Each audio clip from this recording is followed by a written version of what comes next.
Medical छात्रा के साथ सामूहिक दुष्कर्म मामले के बाद डीसी का बयान आया सामने। 3 लोगों की गिरफ्तारी की गई है पुष्टि। दुर्गापुर में मेडिकल की छात्रा के साथ दुष्कर्म मामले में पुलिस ने 3 लोगों को गिरफ्तार कर लिया है।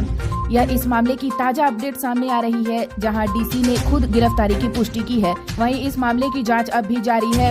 করছেন না কি হয়েছিল ঘটনাটা কি হয়েছিল ঘটনাটা কি হয়েছিল একটু বলুন। উনি যে অভিযোগ করেছেন সম্পূর্ণ মিথ্যা। আমরা কোনো অ্যাবিউজ নয়, রেপ হ্যান ত্যান, বাস এইটুকুই জেনে নিন।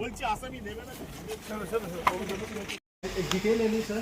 3 persons arrested and they have been forwarded to court today and further investigation is on.